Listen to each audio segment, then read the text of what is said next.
Hepburn. Mike. Oh, it's still talking. What's your name? Turn on. Is that it? Yeah. Hey!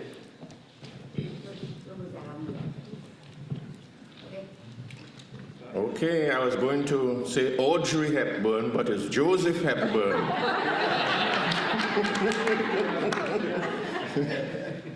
And I'm a member of the church in Ocean Park.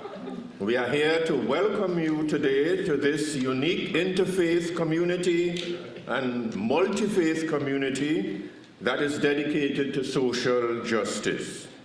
Now you may be wondering, why are we surrounded by tables and all these equipment?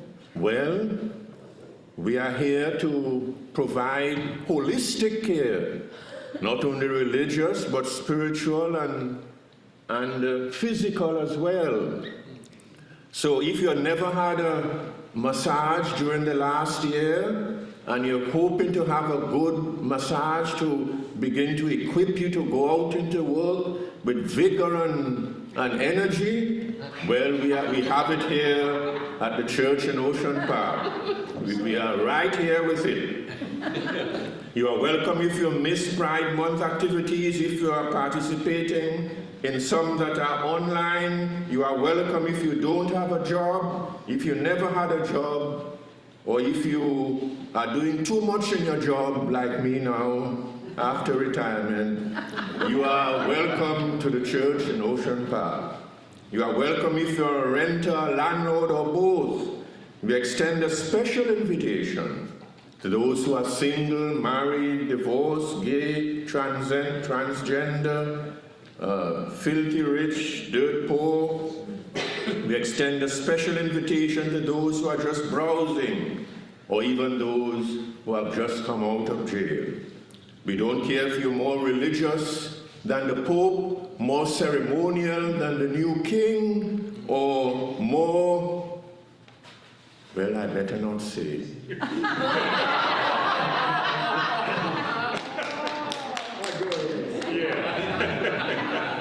I was going to reference someone who used to be president. Oh. In a church! He shall not be named. We extend a special invitation to those who are 60 and over, those who are okay and not grown up yet. Okay, well, we have time to grow up in the church in Ocean Park. Yes. So we welcome you if you are having problems, if you are down in the dumps. We know that sometimes in the new year, as we begin to face a new year, we get a little discouraged about things that are happening around us. But if you are down in the dumps, if you don't like organized religion, we offer a special invitation to you to be here at the church in Ocean Park. If you can use a prayer right now, if you can use some guidance and help, we invite tourists, seekers, doubters, bleeding hearts, and you, and you, and you. Welcome to the church in Ocean Park.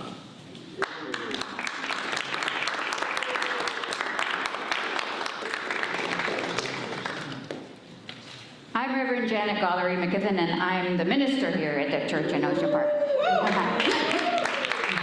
And I'm magic this morning, I'm magic. So I don't need anything like that. I want to let you know that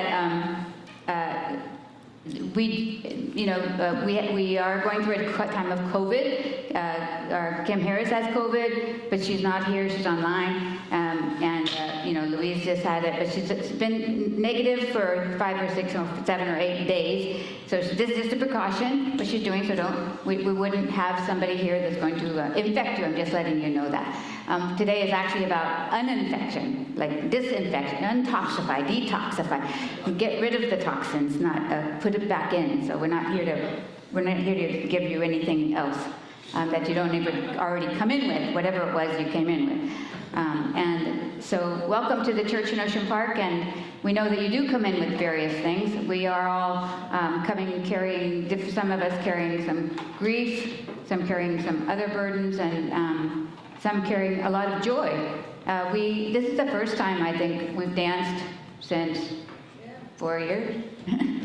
So that was joyful. That was very joyful. And I remember that 2 years or 3 years ago or 1 year ago how we were saying we can't wait to get back and dance together. And we can't wait to get back to sing together. And so now we finally are able to do that. So that was very, very joyful. Every time we meet, there's somebody else who comes in that we haven't seen for a while, and it's just a joyful time. So welcome to the church in Ocean Park. We all have, this is multi-faith, and we all have different beliefs that we also come with. And so you might hear something that you disagree with, and just know that your voice is just as important as the person who just spoke. The only group or entity that speaks for the church in Ocean Park is the administrative board. So just be aware of that. So this is the new year, and so on this first Sunday of every new year, we have Massage Sunday. Thank you so much for being here. This is a wonderful day where we look at the old year and we get some of the toxins out, both verbally and also physically, and then we move on to 2024. We want to begin by acknowledging that most of us right now are sitting on stolen land. In Santa Monica, the land was taken violently from the Chumash, the Quiche, and the Tongva peoples. We acknowledge the harms of genocide, forced assimilation, enslavement, and destruction at the hands of U.S. settler colonialism. We also acknowledge that our communities and country was built on the backs of people stolen from Africa, placed into bondage, and forced into labor. We acknowledge that we benefit from that labor that has never been repaid. In our acknowledgement, let us commit ourselves to healing by helping to create a more just and equitable world through the struggle of changing how we do things that we see as normal, but are actually systemically hurting people. We center ourselves each week with a chant by Thich Nhat Hanh. I have arrived, I am home, in the here and in the now, 3 times. Please join me if you can. I have arrived, I am home, in the here and in the now.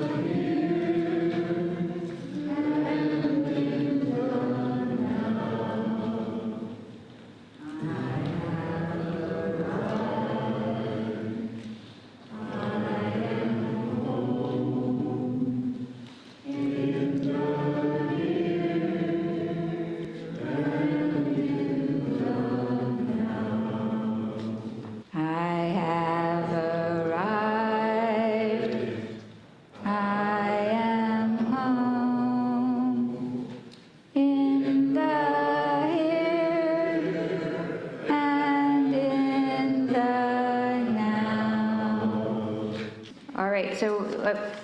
I'm welcoming to the front right now our friend who doesn't need any introduction, but Lee Boek is not only a very talented actor and singer and stage drama person, writer, and also actor, but he's our friend, most importantly. So welcome, Lee Boek. Thank you. Great to be here. I love coming here to be with you guys and to celebrate the way you celebrate. I like it. As many of you may know, I was a fundamentalist evangelist for many years. From the time I was 17 till I was about 27 years old. I preached sometimes 50 nights in a row, coast to coast and cover to cover, mostly in the Bible Belt of the South. And, so I've come a long ways in my travels. And recently I was invited to give a speech next Sunday at the Getty Museum. How many of you have seen the Blake exhibit? Wasn't that wonderful? Oh my gosh, so wonderful. I went up there last week to see it because I thought I might not have time on Sunday when I'm there. I was invited by actually a bunch of hip hop fellas from a younger generation who I've apparently had some influence on through the years. B+, whose name is Brian Cross. He's an amazing artist and professor at UC San Diego, and Mike the Poet, who's my dear friend and collaborator on many, many projects. So I'm very excited to be able to do that. So I thought I'd share a little bit of what I'm going to say there, since it's already sold out and you won't be able to come, I'm sorry to say. But I will tell you that next Saturday night at St. Bernard's Church in Eagle Rock, we'll be having a wonderful evening of poetry and live music and dancing. So if you still got your dancing shoes, come on out to Eagle Rock.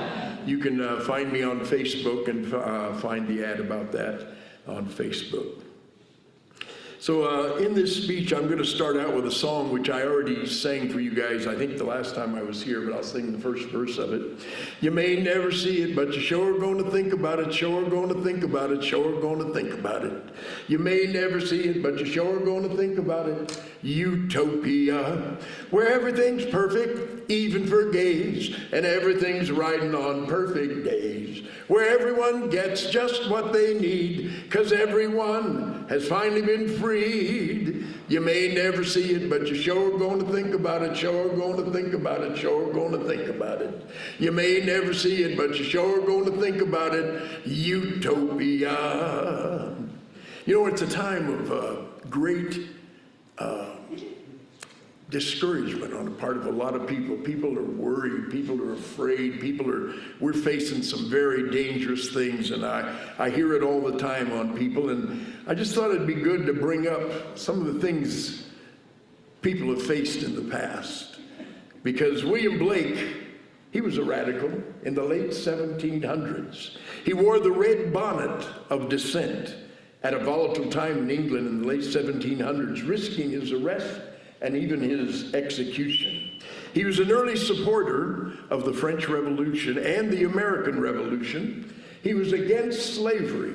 He was a working man artist who warned against the exploitation of working people, against child labor.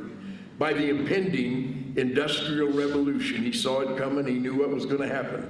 The poor would be exploited by the rich. Why should rich people like us have to pay for poor people like you? The quest for the innocent basics is embodied in Blake's works, the powerful songs of innocence and songs of experience. Those are his poems and some of his greatest works. And that sort of just covers it all.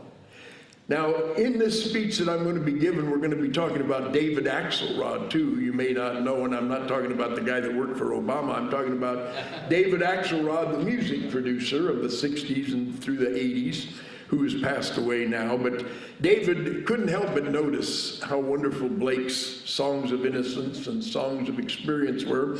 And he wrote some music to it, which now in modern times has been sampled a lot by the scratch artists of LA and the United States and around the world.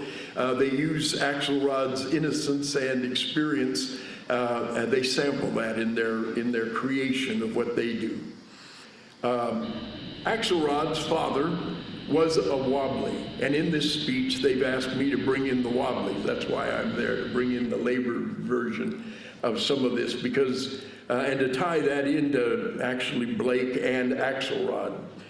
Axelrod was raised by his father, who was a Stalinist, basically, a follower of Lenin, and he was raised on the simple slogan of the original slogan of the Russian Revolution that Lenin developed, which was bread, land, peace.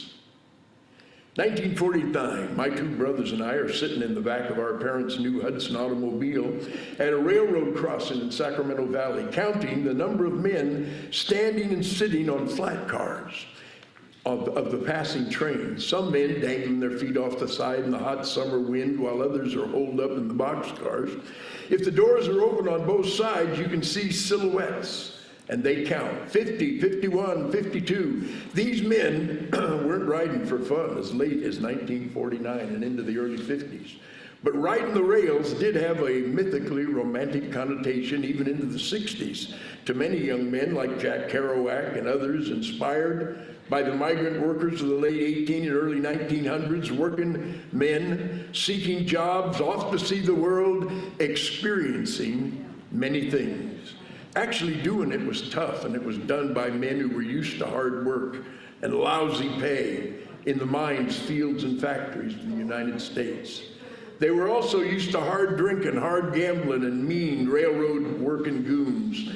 You'd need to make a point of getting off the train before you got to Roseville, where the goons would gladly steal all your goods if they caught you, then bash your head in and throw you out along the tracks, with the approval and participation of the local police. You'd have to jump off early and walk out and around through the town and catch the train later down the line, or camp in one of the Hoovervilles out along the banks of the Sacramento River. Those days in the late 1800s and early 1900s were much like today, days of robber barons and the con job.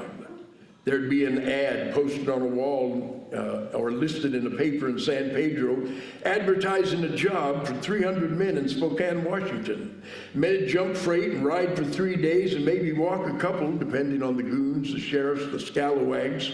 When you got to Spokane and the job site, you had to sign up and pay a fee.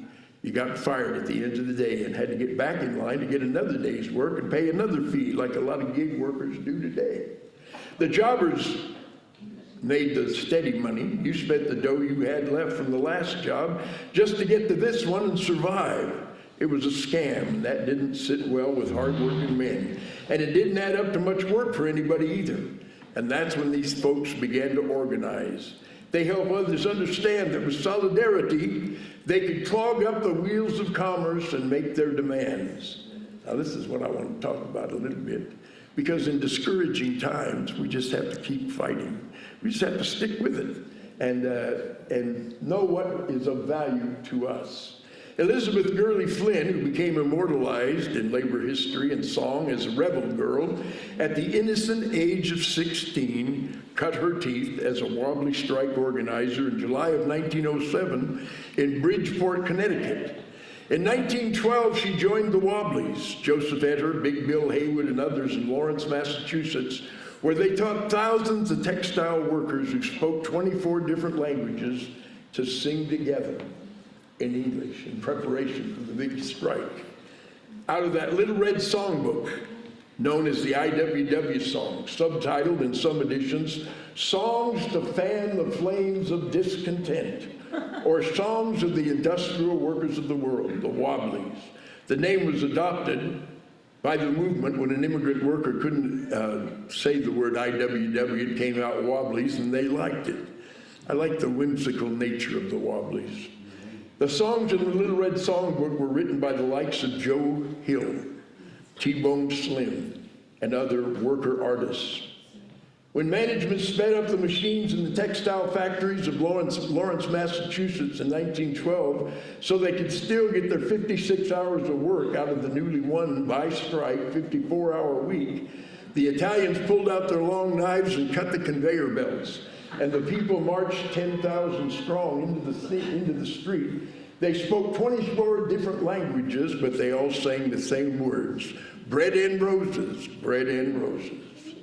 The innocent desires of the poor, unrepresented, severely disrespected, hungry, immigrant masses and workers were simple, and they still are. We want to work fewer than 56 hours a week. We want safe working conditions. We want decent share of the profits that we create. We want health care and sick leave, and we want enough wages to live on. We all know what we want, and we want at least the innocent basics. Experience with the moguls convinced the Wobblies that the workers need to own the factories themselves. One of the big chants of Big Bill Haywood was 8 hours of work, 8 hours of play, 8 hours of rest, $8 a day. People were executed for fighting for 8 hours a day. Remember that. So if you think times are tough, just remember they were tough before, and we got to be tough ourselves. Just continue on. Because you may never see it, but you sure are going to think about it, sure are going to think about it, sure are going to think about it. You may never see it, but it's still worth fighting for. Utopia. Thanks.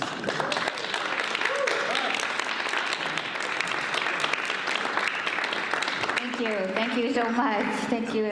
Beautiful, not only a history lesson, but a very beautiful message. And now we've invited Maureen to sing. As I said, Dr. Kim Harris has come down with COVID, and so beautifully, Maureen is going to sing one for us. The song I wanted to sing, very much in keeping with what Lee just shared, and I didn't know what he was going to share. But this song is called How Can I Keep From Singing? You likely know it from Pete Seeger. And just a very short intro. I first heard this song in 1970 at a benefit for the Flower City Conspiracy, a group in Rochester, New York, who had broken into the federal building to destroy draft records. And this was a fundraiser in one of my first dates with my beloved Chris, more than 50 years ago. So, yeah, we're not at 60 yet. So here goes as best I can. And please sing along. Yeah. Although there are different versions, so whatever. My life flows on in endless song.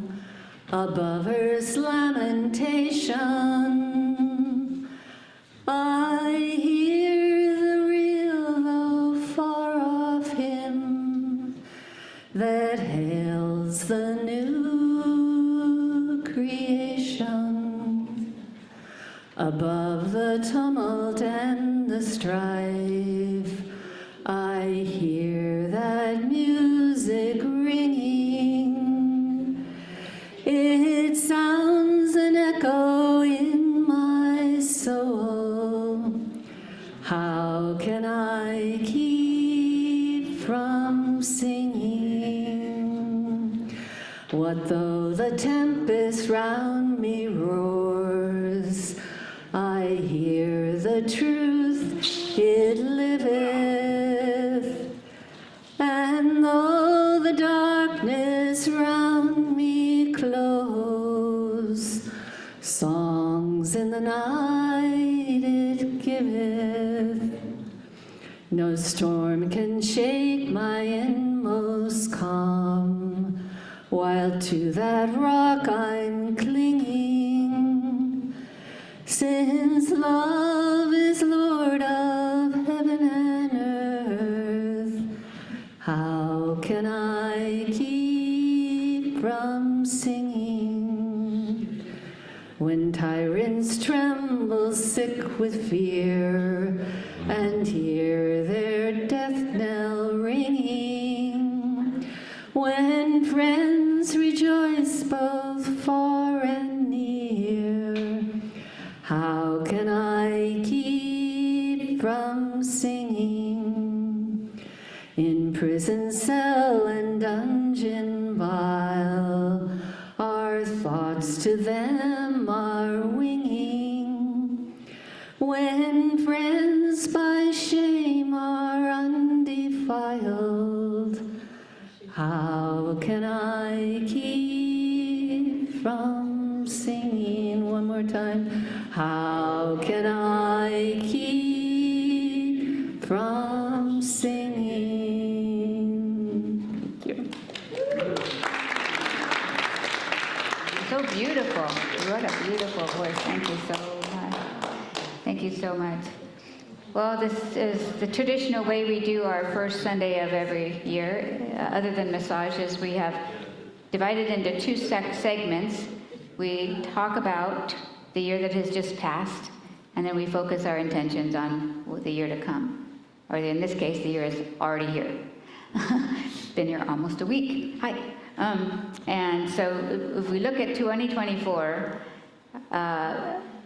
what I'd like to do is to get rid of some of the toxins of 2024, but I'd like to start with some of the things that you appreciated, some of the things that brought you joy in 2024.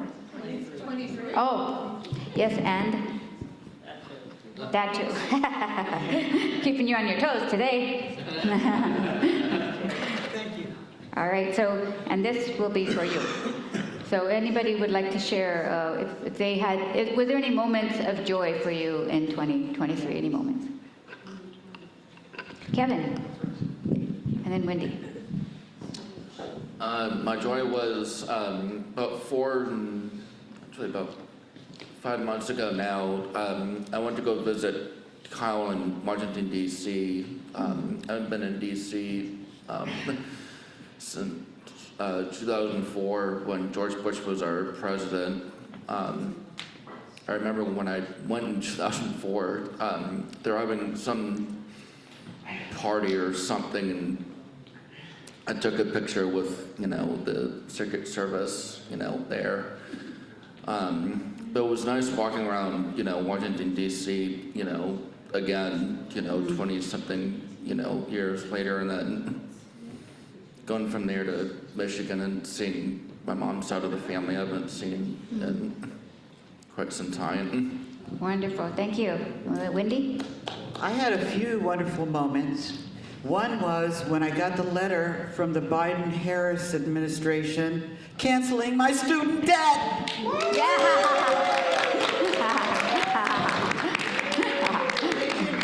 For certain people, I know of other people got the letter, and I got a reimbursement because I paid up till 2000.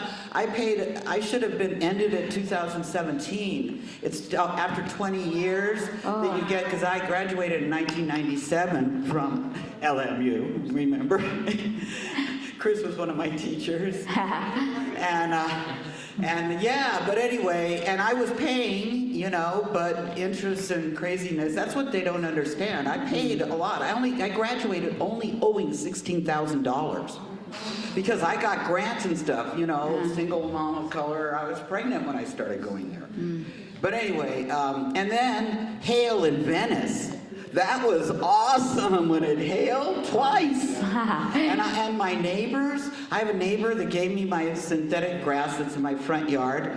And that hail, it really stuck to the fake grass. The real grass had dissolved immediately, but my lawn was white for a while. And there was something else, but I can't remember it. But Wonderful, those are great. Let's hear it for Yes, yes. Yes, I got a new knee. I had a knee replacement that I've been waiting like 4 or 5 years for. So, Right. it's nice and solid, it works very well, and my recovery was pretty okay. I got lots of help from my family, which is required as far as I'm concerned. So that was the highlight of my year. Wonderful. I'm grateful that in 2023, which was the hardest year so far of my life, I had loving support from people from this congregation and from some very dear people in this congregation. Particularly the day that Gatacho died. Great, thank you. Fred?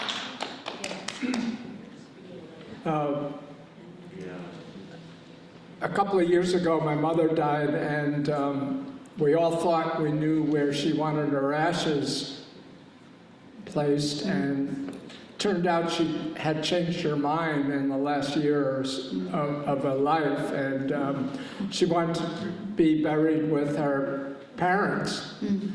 No one's been to those grave sites since '62, and we spent a couple of years searching where the cemetery was. We found it finally, and we found out where my father's family is all buried.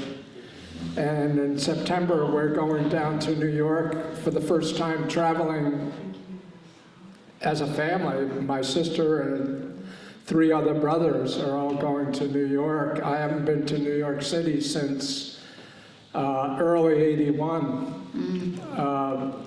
And we're going to Cambria Heights to look at the neighborhood where we were raised before we moved to Cape Cod. So it's going to be a moving experience, and I'm glad we found the grave sites. Through different people and different websites, we finally found it, and it's going to be a good experience. Great. I think there's somebody behind you. Is it? Okay. Let's go to Jerry.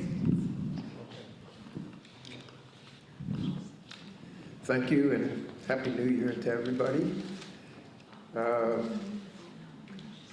I'm very grateful.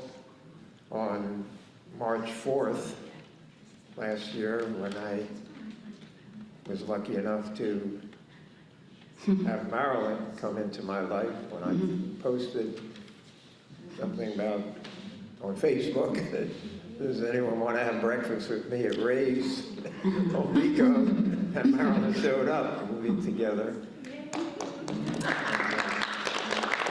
I also had a lot of joy and gratitude when the city and everybody came together to plant a tree of gratitude for my late loving wife Marissa in the Palisades Park on Earth Day, April 22nd this past year, and it's there and it's growing and it's beautiful, and that's a couple things. Thank you. Oh, Bonnie's behind you. I'm grateful that in this late age, I'm becoming less shy. Which shyness has been a painful thing for me for a lot of my life, and I'm a lot less shy than I was 5 years ago, 10, 20, and certainly a lot less than when I was a kid. And I'm grateful that even when it's scary, I have more courage in speaking out and speaking my truth. Wonderful. Thanks. Wonderful. So you open? Sorry. No problem. My aunt died, my mother's sister, at like 95.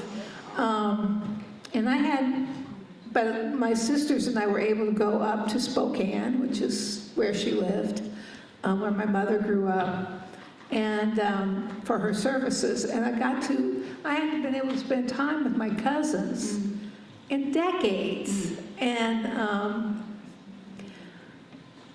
it was just filled me so much, because, they supported me a lot after my mom died. And we were able to connect. And it felt great, it still does. Wonderful. Thank you. So a lot of you know that, oh, I don't either. A lot of you know that I took a sabbatical this year, and so there's a lot of things I'm grateful for, but one of them I just want to say is that when my aunt died, and they asked me to do the service, my cousins asked me, and so it was in Yosemite, and so I was able to, because I was on sabbatical, I was able to not just run up and run back, but take time and take my mother, and we had a road trip, and we went on Highway 49 and went to Gold Rush Country, and we even rode a stagecoach with my, and it was just an amazing time with my mother.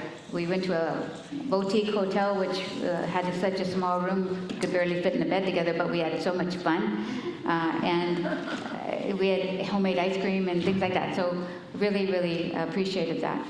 I'm going to transition us now to what we want. Oh, somebody online. Hi. So, Dr. Kim? Is Dr. Kim going to be on the screen? There she is. Yay! Dr. Kim. I said, but just one of my fathers was celebrating Christmas Eve. at the church. Tech problems. 3 different services, and it was wonderful. young, older, very young, wonderful, really a highlight. Really exhausted. So happy.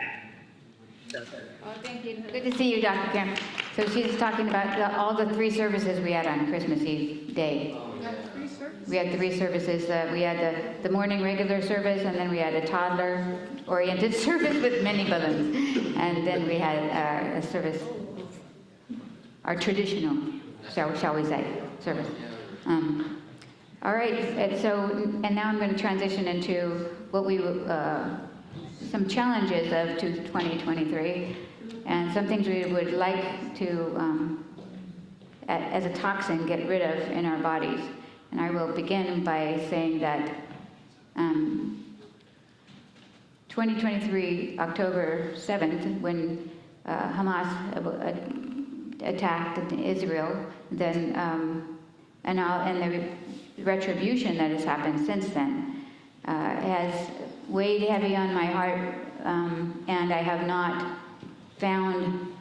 I was so engulfed in so many things, and I had lack of clarity that I was not. My response was not what I would have anticipated my own response to be. So I want to get rid of that blockage. It is gone. 2023 is gone, and that blockage is now gone. I'm moving on, but I just want to say that the pain of that's still happening. What's still happening in the West Bank and has been happening for the history of that place is that it's not a new thing. We all know that. It's an ongoing problem, but now that it's become a genocide, and that I think that it's way past time that we moved on this. And so yesterday we made some decisions, but that's for 2024. But 2023 is when I feel that not enough happened, that I didn't do enough, but I want to get rid of that out of my body. Yeah.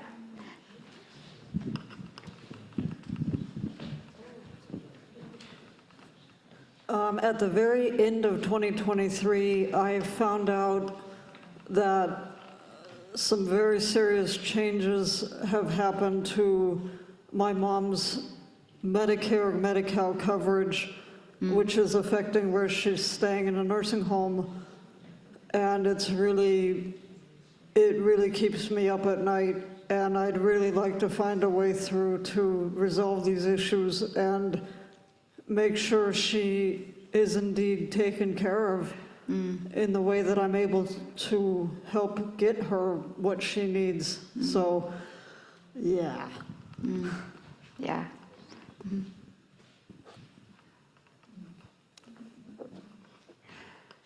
Thank you very much for the opportunity to more or less address this, because I feel what this is weighty in speaking about the October 7th activity. I'm hoping and looking forward to Muslims and Jews more or less address something that is vital to the lives of both of them. Even though I know in Quran there are surahs that suggest that we not treat them as partners in any sense. But I'm seeing also the idea of an interfaith addressed in various mosques. So they're at least open to some form of dialogue in one respect, and I would hope that that would be amplified.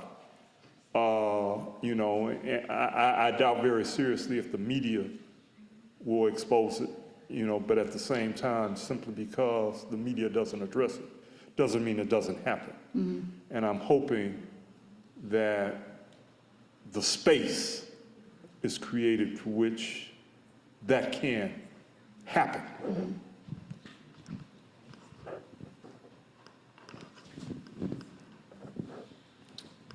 When I first heard about Hamas going into Israel, I thought 9/11. And my first thought at 9/11 was Bush had something to do with it. And Bush knew, and my mother had the same thought.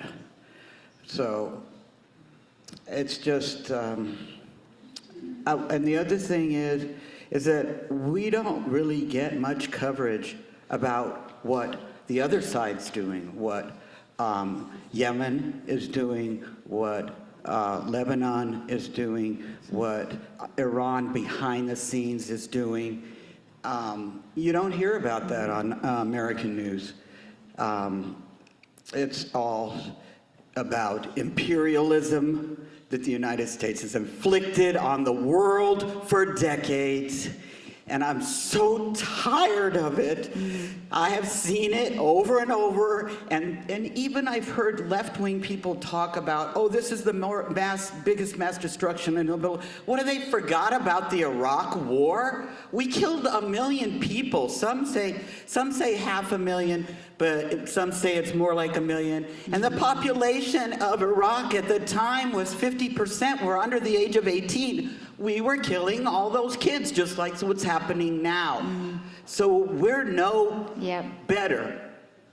And we're involved in every frickin' war, and that Blinken son of a, he is just an arms dealer. He's going around the planet selling arms. And Israel too. They sell the spyware. They sell Pegasus.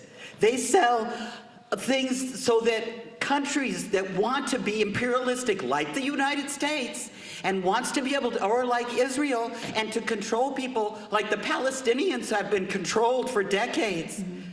You know, since the 20s, when the Zionists, who weren't even religious people, the Zionists are not religious, they're just determined, and they were rich English Zionists. But anyway, it's just, I've now lost my train of thought, but the United States, man, we need a big change. We need to vote more young people in. These old fuckers that are still in that. Biden is a big hawk. He's a hawk. He's the best thing we got because we don't want Trump. Okay, I'll stop. Okay, did you want to talk? Do you have your hand up? You know, he's always been. Look up 60.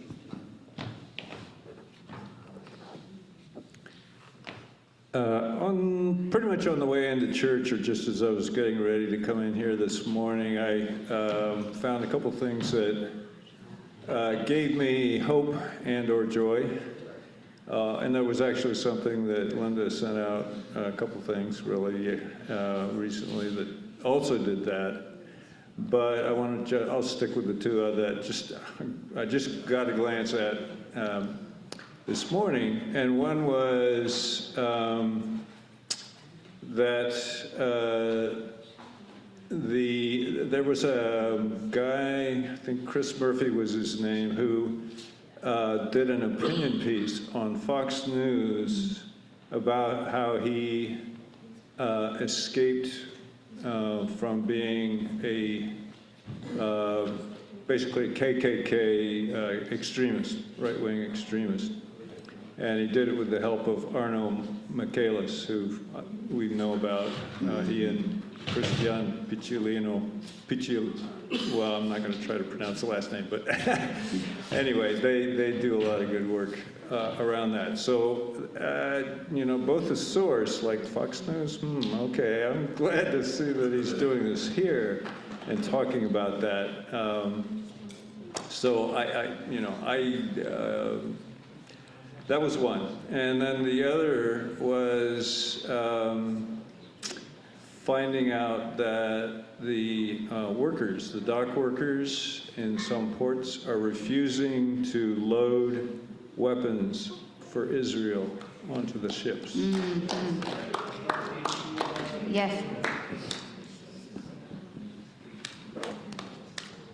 Is there anybody online? Is there anybody online that wanted to talk? Their mom. My mom? Who said that? Did you say? Okay. Okay. Is there anybody? Nobody on? Okay. And a slam of Israel is not a slam on Jewish people. Exactly. Those are two separate things. One of my best friends is Jewish, and she won't even go back to Israel. She told me decades ago what's going on over there. She sold her property over there. All right, let's take a, that's right. Let's take a deep breath and realize that there's a lot in 2023, both globally, nationally, and the state that is wrong. And there's things in our own lives that is wrong, that's too. But we are going to take a breather and have a song, and then we're going to talk about this year and newness and intention. Lee Boek. Okay. Can I just use it? Yeah. So this is a little song I wrote right after the terrible hurricane in Louisiana. And it sort of speaks to some of the despair we've been hearing and we think about. I'm sitting on the dark side, trying to see the bright side. Could you send some of that Jesus to me? I said, I'm sitting on the dark side, trying to see the bright side, living in the land of the free. Boom, boom, boom, down in Louisiana. Oh, when the people looked around, well, all the pecan pie was gone. There was none that could be found. Yeah, all the pecan pie was gone. Yeah, all the pecan pie was gone. Oh, when I looked around, none could be found. All the pecan pie was gone. Ba-doo-ba-biddy-o-wah, ba-dee-ba-da-da-da, ba-dee-ba-da-ba-ba-ba-ba, ba-doo-ba-doo-doo, ba-dee-dee-ah-da, but all the pecan pie is gone. Yeah, all the pecan pie is gone. Oh, when I looked around, none could be found. All the pecan pie was gone. I always had me a home, but now my home is gone. And when the saints come marching in, they're gonna be wanting to eat some again, but all the pecan pie is gone. Yeah, all the pecan pie is gone. Oh, when I looked around, none could be found. All the pecan pie was gone. A lot of transitions here, and the next transition is going to be, we're going to get ready for 2024 with a meditation by Maureen.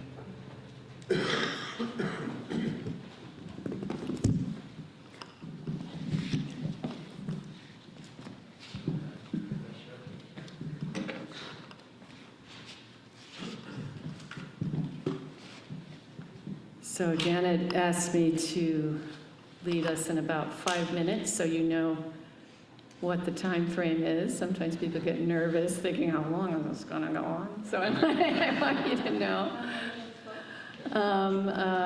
Yeah, so I will be checking my watch. You don't need to. So in my experience,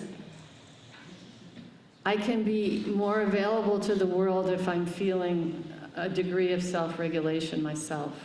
And so I offer this meditation in that spirit. And to meditate, you don't need to close your eyes, but you're welcome to.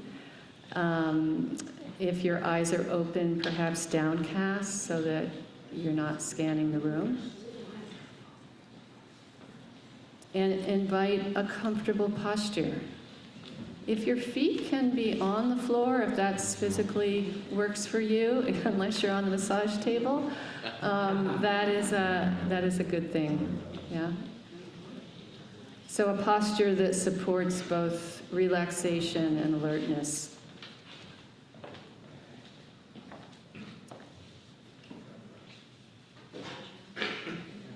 And when words get quiet, immediately we hear other sounds, and that's evidence of the life all around us. We're never alone.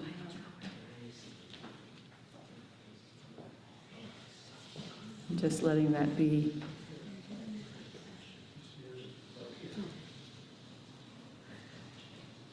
And bringing some awareness to the body, perhaps beginning with the overall shape of the body and space.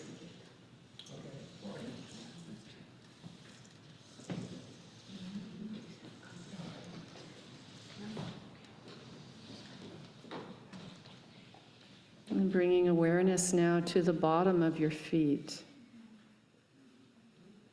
So through your socks, through your shoes, through the floor, we are resting on earth.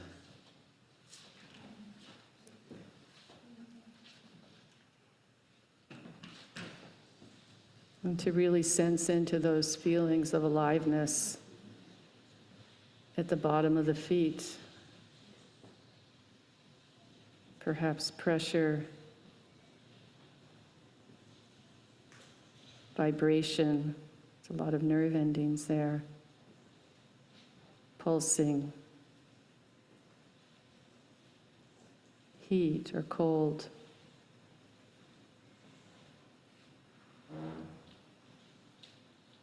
The sensations of the body making contact with the earth element wherever your body is touching.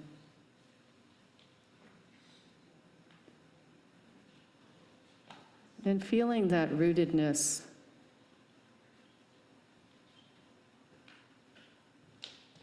Like a tree, grounded. Earth is under us. Earth is all around us. And it is in the body. The body is of the earth.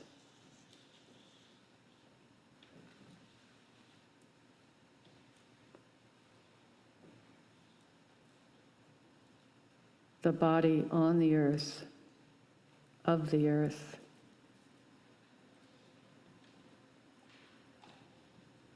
Earth touching earth.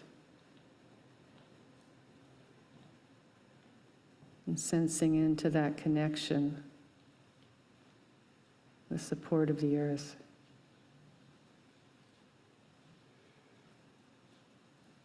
We belong to the earth.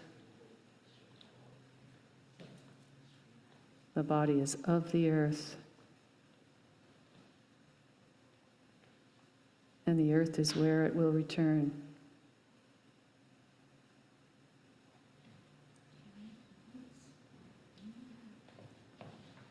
Now let this short poem by John Wellwood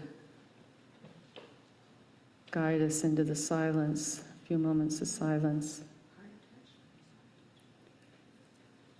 Sit down wherever you are and listen to the wind singing in your veins. Feel the love, the longing, the fear in your bones. Open your heart to who you are right now. Not who you would like to be, not the saint you are striving to become, but the being right here before you, inside you, around you. All of you is holy. You are already more and less than whatever you can know. Breathe out, touch in, let go.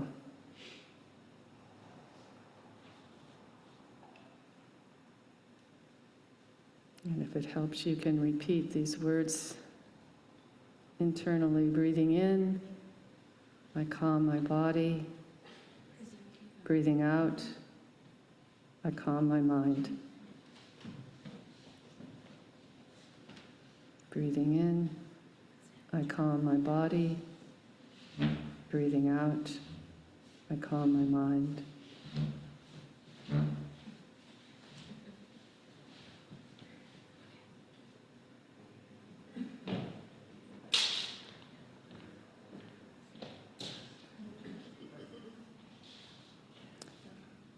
And when you're ready, you can open your eyes or return your attention to this community breathing with you. Thank you. All of you is holy. All of you is holy. This is not about making yourself better than you are. You're already enough. This morning is not about making yourself better because you are enough. You're already holy.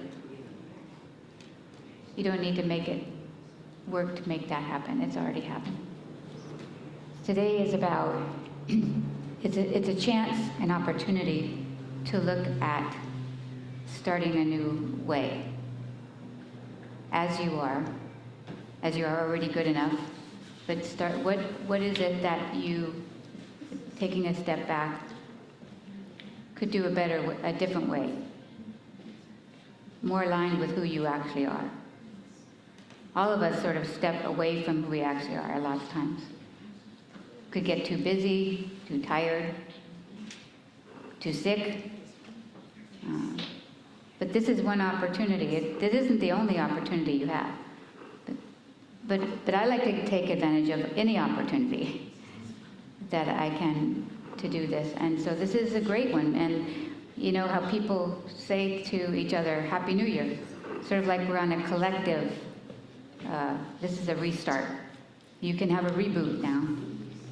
You can realize what happened in 2023 and take the good and leave the bad. But the bad is always going to be a part of you. You can't actually leave it, but you can move forward. And so this is a time of setting that intention and speaking it out to community. How do you see 2024, either personally or in your life? 2024. We did talk a little bit about that as a group and a community, but this is also about personally. Personally, how do you see that happening? Yeah.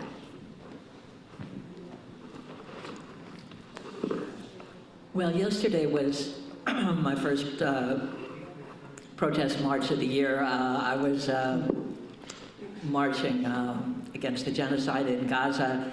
And my intention, and this morning I realized that I'm really 78 years old, and that my spirit is in great shape, and my commitment is to work on improving my body's shape so that I can continue to be out there in the street a little longer. But also, I was there with a couple of young comrades who were carrying on the struggle, and I know that at this point in my life, I've got to do both things, keep in shape and develop the youth. That's right. Yeah.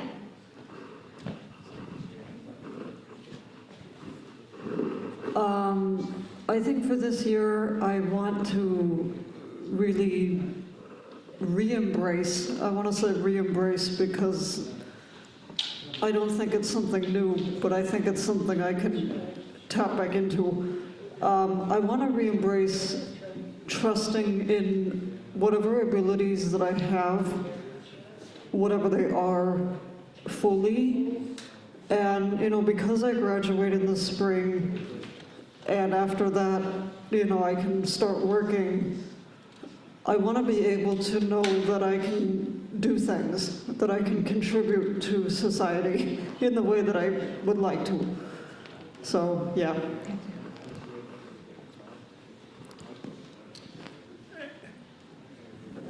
I guess for me, I am sensitive to the pain of others.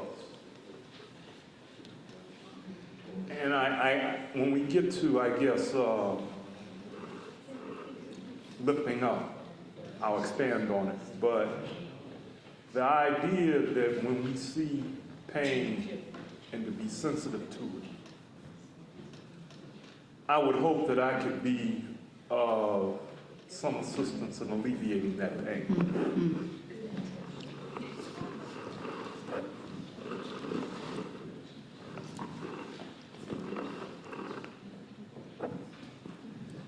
I want to, obviously I'm kind of obsessed with the election, so we'll talk a little bit about, we'll talk a lot more about that, I'm sure.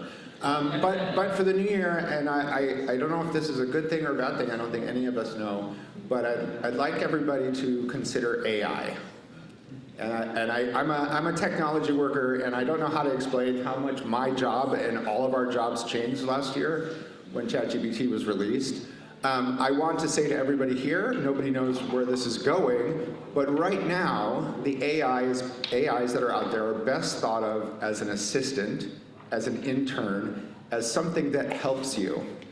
And it's easy to use. It's a chatbot. You just text to it. And it's changing incredibly fast, and I just want to say that all of us should at least experiment and try. There's nothing to be scared of. It's just a text box. Anybody can do it. You don't need any technical skills.